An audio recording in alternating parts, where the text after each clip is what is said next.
हमारे यहाँ तारीख कहाँ है? तारीख कहाँ से आती है? हमारे यहाँ तो तिथि होती है ना। हमारे देवता राम हैं, जिनकी प्रतिष्ठा करने के लिए गए थे मोदी जी, वो उनकी कितनी तारीख को मनाया जाता है बताओ? उनका तो रामनवमी होती है ना, चैत्र के शुक्ल पक्ष की नवमी तिथि होती है। हमारे यहाँ कृष्ण हैं, भादों के कृष्ण पक्ष की अष्टमी होती है कि नहीं होती? तो जब हमारे देवता, हमारे गुरु, हमारे सबका भारतीय तिथि में मनाया जाता है, तो मोदी जी कहाँ से चले गए? वो अंग्रेज माता पिता की संतान है क्या? ऐसा मत करो। मोदी जी को ध्यान दिलाओ इस बात का कि अपने लोग अपनी परंपरा के अनुसार अपनी तिथि में मनाएं। तो अपनी तिथि को याद करें और तिथि में जन्मदिन मनाएं, हम लोग आशीर्वाद देंगे। और अगर कोई अंग्रेज होगा और अंग्रेजी तारीख में मना रहा होगा तो हम उसको आशीर्वाद दे सकते हैं कि भाई उसका तो अंग्रेजी ही तारीख है। लेकिन जिसकी भारतीय तिथि है वो भी अगर अंग्रेजी तारीख में मनाएगा, इसका मतलब कि वो अंग्रेज़ों की दत्तक संतान हो चुका है। हम उसको स्वीकार नहीं करते। ये यात्रा किसी को चोट पहुंचाने के लिए नहीं है। हम किसी के विरोध में भी नहीं जा रहे हैं। हम किसी प्रदेश के किसी व्यक्ति के ऊपर जुल्म जोर करने भी नहीं जा रहे हैं, किसी की हत्या करने नहीं जा रहे हैं, चोट पहुँचाने नहीं जा रहे हैं। फूल से भी मारना हम नहीं चाहते हैं। जो व्यक्ति गाय की हत्या से भी दुखी है, वो किसी मनुष्य की हत्या या उसकी चोट पहुंचाने के बारे में सोच भी कैसे सकता है? और हम तो सन्यासी हैं, अहिंसक हैं। हिंसा का त्याग ही संन्यास होता है। तो ऐसी परिस्थिति में हम पूरे देश के हर प्रदेश में जा रहे हैं। हम किसी को चोट पहुंचाने नहीं जा रहे हैं, लेकिन हम अपनी बात कहने जा रहे हैं। जैसे वहाँ के लड़के ने कह दिया कि हम तो ये खाते हैं, हम तो खाते रहेंगे। कहा ना उसने, जोरदारी से अपनी बात कही, तो उसी जोरदारी से हम अपनी बात नहीं कर सकते कि हम तो पूछते हैं, पूछते रहें। उसमें वो क्यों गुस्सा हो रहा है कि नहीं आ सकते? अरे तुम कह रहे हो, हम भी कहने दो। हमारी बात हम कहेंगे, तुम्हारी बात तुम कहो। तो मूल बात यह है कि हम तो जा रहे हैं, हम कोई बलवा करने नहीं जा रहे हैं, हम कोई हिंसा करने नहीं जा रहे हैं। लेकिन हमारी घोषणा है कि हम यात्रा करेंगे तो हम तो जाएंगे। जहाँ तक जाने दिया जाएगा वहाँ तक जाएंगे। वहाँ तक क्यों रुक जाएं कि हमको रोक दिया है तो हम यहीं रुक जाएं? और रोक कैसे सकता है ये बताओ आप? भारत देश के हम नागरिक हैं। भारत देश के नागरिक को अपने पूरे देश में, हर प्रदेश में अबाध रूप से जाने आने का अधिकार है। वहाँ पर हमारे जो लोग हैं उनसे मिलने जुलने का हमको अधिकार है। वहाँ पर जो हमारे तीर्थ हैं उनमें दर्शन पूजन का हमको अधिकार है। हम क्यों नहीं जा सकते हैं? आप कैसे रोक सकते हो? और आप सिद्ध करो, जैसे कि उन्होंने कैबिनेट ने प्रस्ताव पारित किया है कि इनके आने से बलवा हो जाएगा। आप सिद्ध करो कि बलवा कैसे हो जाएगा। कारण तो बताओ। हमने कौन सा ऐसा वक्तव्य दिया है वहाँ के लोगों के विरुद्ध कि बलवा हो जाएगा? बस आपने एज्यूम कर लिया, केवल आपने संभावना पकड़ ली। आपके दिमाग में भरी हुई ये बात कि इनके आने से बलवा हो जाएगी। इसका मतलब आप बलवा करवाओगे। अगर हमने कुछ कहा होता वहाँ के लोगों के विरुद्ध, वहाँ की संस्कृति के विरुद्ध कुछ कहा होता, उस प्रदेश के विरुद्ध कुछ कहा होता, तब ना ये आधार बनता कि इन्होंने ये वाक्य कहा है जिससे यहाँ के लोग बहुत गुस्सा में हैं, इसलिए इनको नहीं आना चाहिए। हमने अभी वहाँ के बारे में कुछ कहा ही नहीं। आपने पहले ही कैबिनेट में प्रस्ताव पारित कर दिया। ये क्या बताता है? ये यही बताता है कि आपकी इच्छा है कि हम ना आएँ। शंकराचार्य जी अगर सब जगह चले जाएंगे तो हमको कानून बनाना पड़ जाएगा केंद्र में। अभी हम बहाना ले लेते हैं कि उत्तर पूर्व के राज्य नहीं मान रहे हैं, हम क्या करें? तो इसीलिए आपको जल्दी है शंकराचार्य का विरोध करने में और गौ माता का विरोध करने में। ये हम नहीं समझते हैं क्या? से साई अभी तक कहाँ थी? कितने अफसरों को निलंबित किया आपने? पहले आप निलंबित करवाइए। आप भारतीय जनता पार्टी के अध्यक्ष हैं, जो सरकार में है, आपके पास पावर है। पहले वहाँ पर जितने 5 साल में नियुक्त थे अफसर, उनको पहले अभियुक्त बनाइए और उसके बाद नए अफसर नियुक्त करके जांच करवाइए, तब तो हम समझें। लेकिन बस जांच करेगी। अब जांच करेगी क्या? उसको काम मिल गया और जांच के नाम पर आप टाल दोगे कि अब 2-3 महीना बीत जाएगा, आप लोग भूल के दूसरी समस्या में चले जाओगे, बात खत्म हो जाएगी। जांच के नाम पर मामले को टाल देना, ये राजनीति है। इसमें ये कोई जांच की बात नहीं है। जांच तो हो गई, निकल के आ गया। आपका खाता भाई दिखा रहा है आपने क्या लिया है, किन से लिया है, लैब की रिपोर्ट दिखा रही है। अब और कौन सी जांच होती है? और जो जांच करना है 2 दिन में कर लो ना, लेकिन देख लीजिएगा 2 दिन नहीं लगेगा। केदारनाथ में सोना चोरी की बात आई, आप लोगों ने हमको अभियुक्त बनाया कि ये जो है बोल रहे हैं, ये बोल रहे हैं। हमने बोला, दुनिया बोल रही थी। उन्होंने वहाँ के जो मंत्री हैं, धर्मस्व मंत्री सतपाल महाराज जी, उन्होंने वक्तव्य दिया कि हम जांच कराए हैं और हम रिपोर्ट सार्वजनिक करेंगे। 2 महीना बीत गया। 2 साल पहले की जांच हुई है, उसकी रिपोर्ट सार्वजनिक 2 साल में नहीं किया। जब बात उठी तो फिर कह दिया कि हम सार्वजनिक करेंगे। 2 महीना बीत गया। आप लोगों ने कोई फॉलोअप किया? ना आप लोग फॉलोअप करोगे, ना वो बताएंगे, बात को टाल देंगे कि हम तो रिपोर्ट सार्वजनिक करेंगे। कब करोगे? कोई समय होता है। अगर गड़बड़ी नहीं हुई है और आपने जांच कराई है तो क्यों सार्वजनिक नहीं करते हो?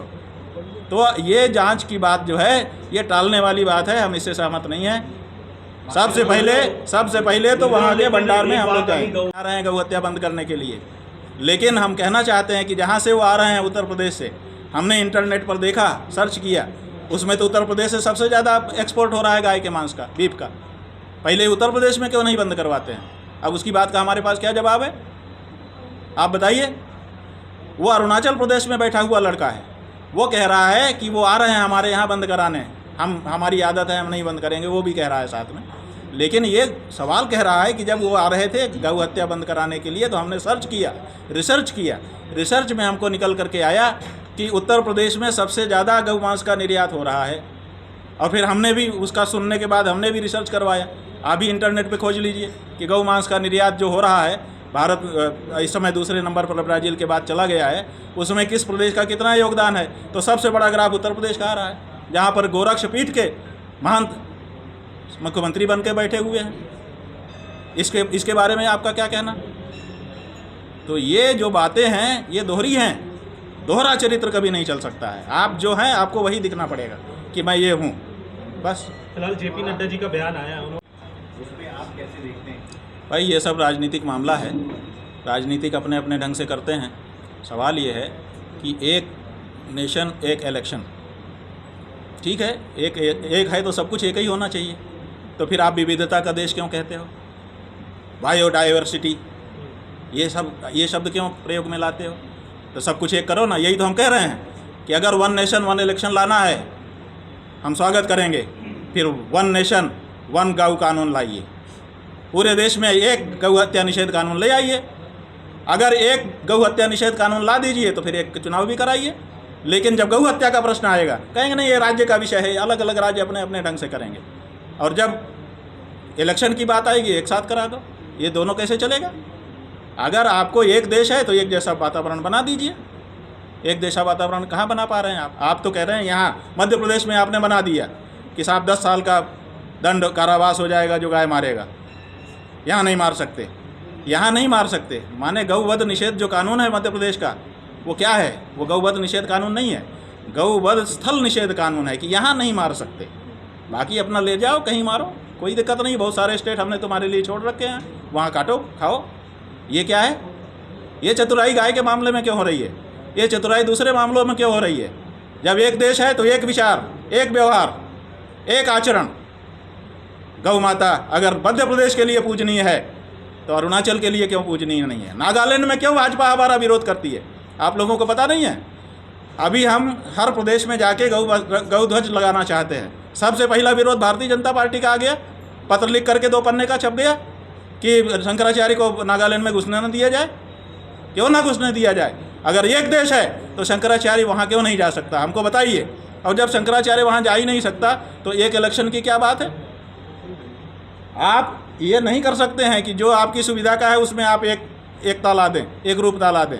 आपको अगर एक रूपता लानी है तो हर बात में लानी होगी।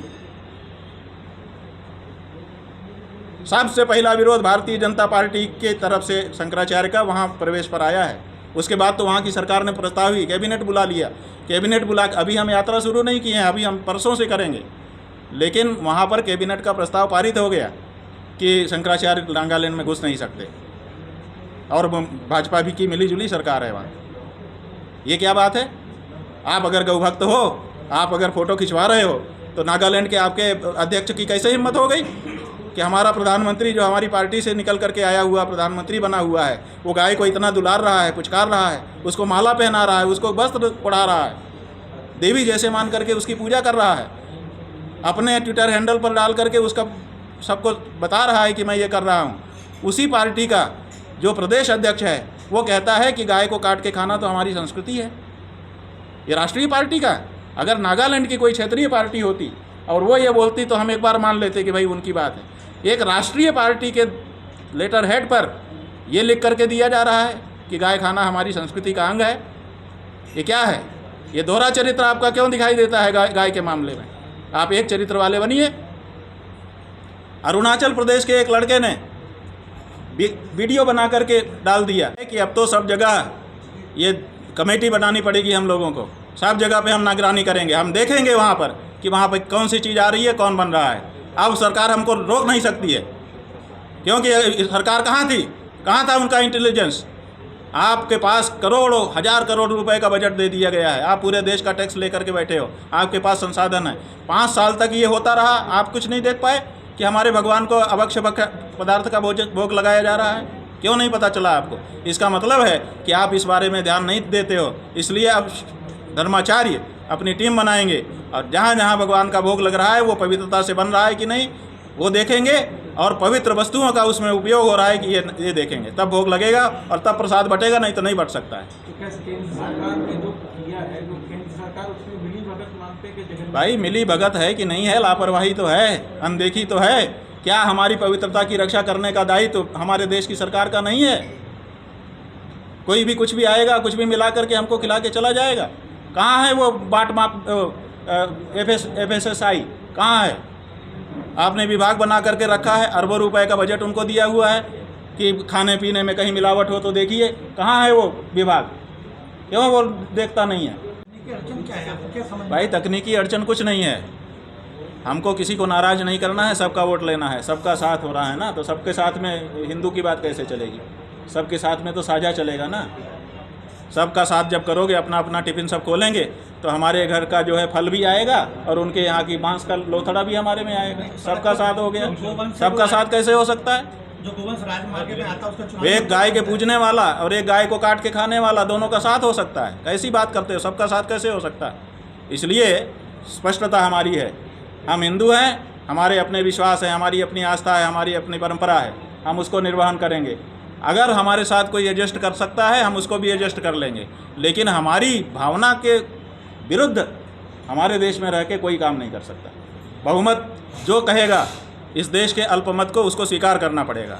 ये गजब की बात हो गई कि जब सरकार बनाना होगा तो बहुमत देखा जाएगा, और जब कानून लागू करने होंगे तो अल्पमत देखा जाएगा कि अल्पसंख्यक क्या चाहते हैं।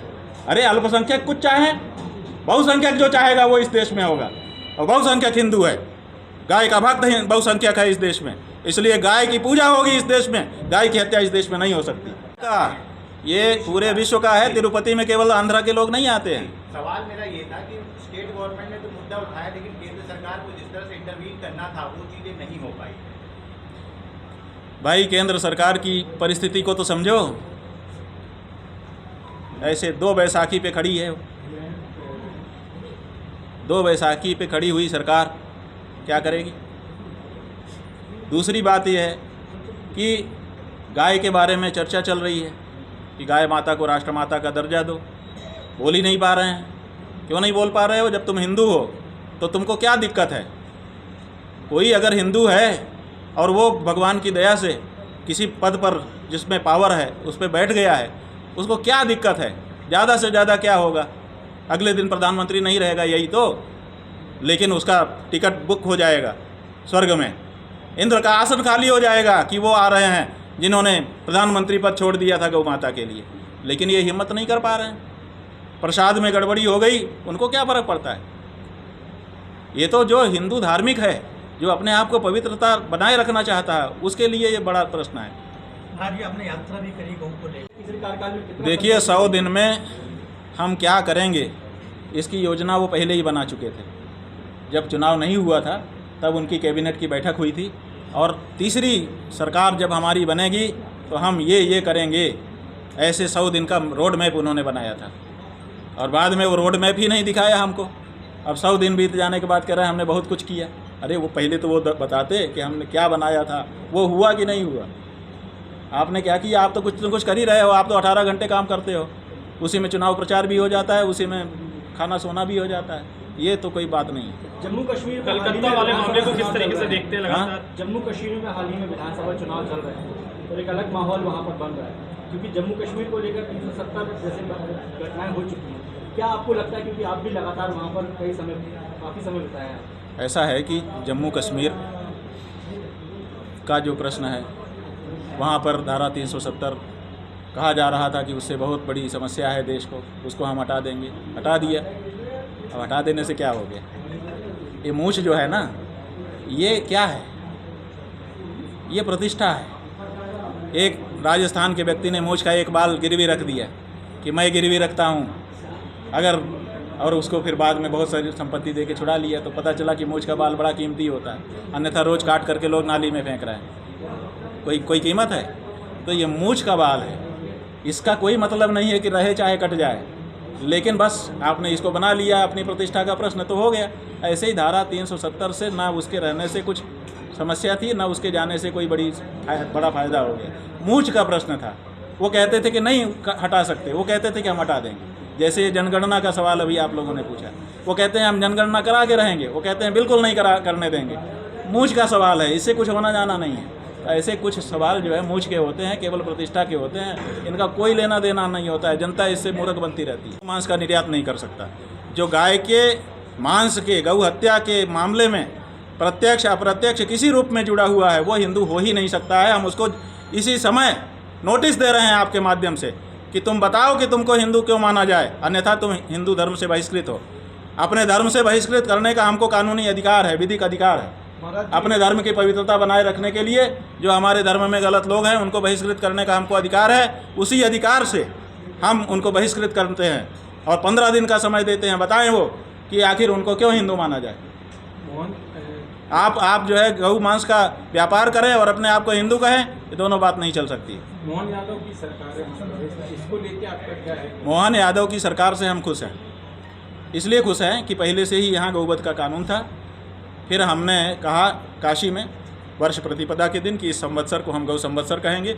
उन्होंने यहाँ घोषित किया कि इस संवत्सर को हम गौ संवत्सर करेंगे। उसके बाद कानून को और कड़ा बनाने का उन्होंने दोबारा एक प्रस्ताव किया।